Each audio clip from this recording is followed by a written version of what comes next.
नशा रूहानी है, वाणी में खोज अविराम, नैनों में नशा रूहानी है, वाणी में खोज अविराम। जगदम्बा दुर्गा सरस्वती, जगदम्बा दुर्गा सरस्वती, मम्मा के अनगिन नाम।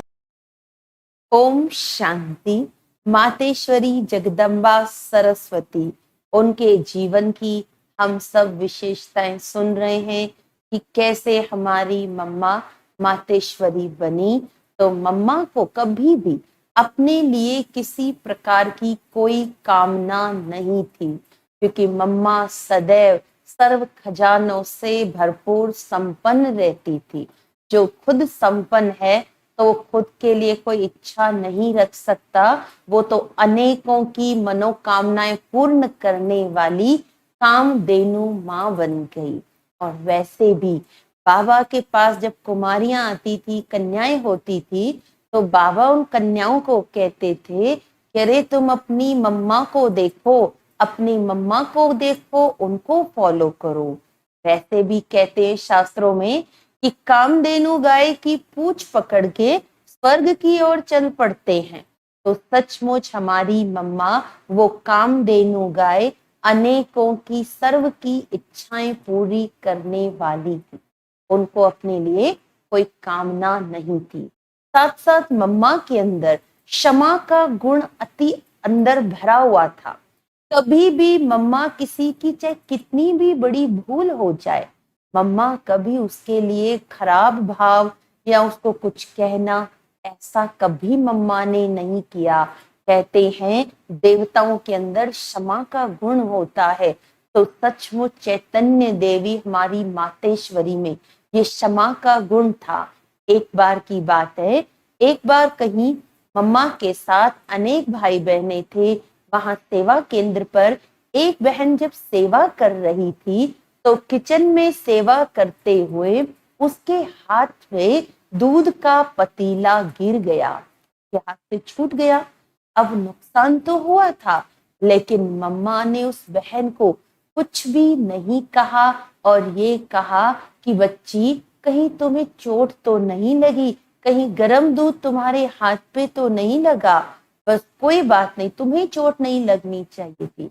तो इस प्रकार मम्मा ने माँ का प्यार देखकर, चाहे किसी से कोई भूल भी हो जाए, माँ के प्यार से शिक्षा देकर उसको दोबारा भूल करने की कभी भी मतलब ये नहीं कहा कि ऐसी मम्मा की शिक्षा होती थी कि दोबारा कोई वो भूल दोहराता भी नहीं था।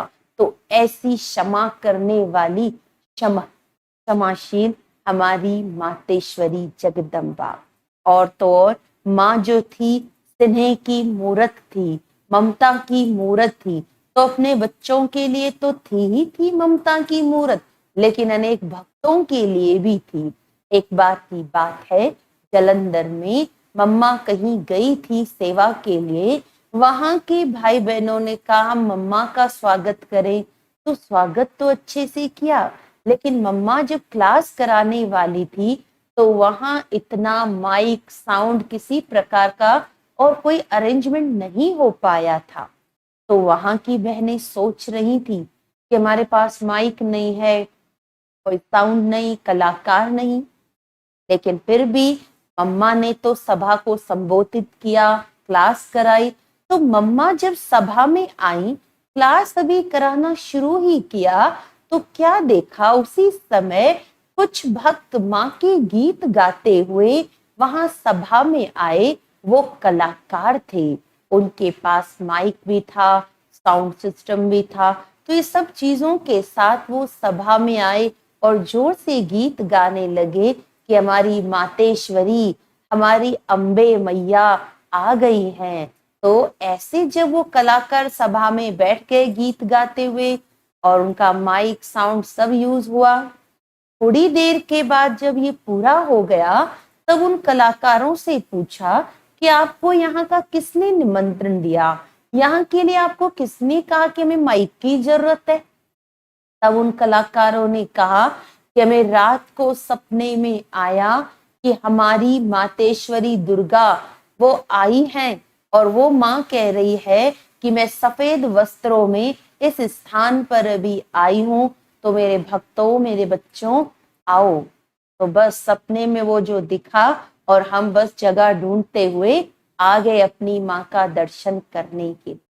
तो ऐसे मम्मा भक्तों की भी आश पूर्ण करने वाली, ये है मम्मा के जीवन की अनेकानेक विशेषताएं। ओम शांति।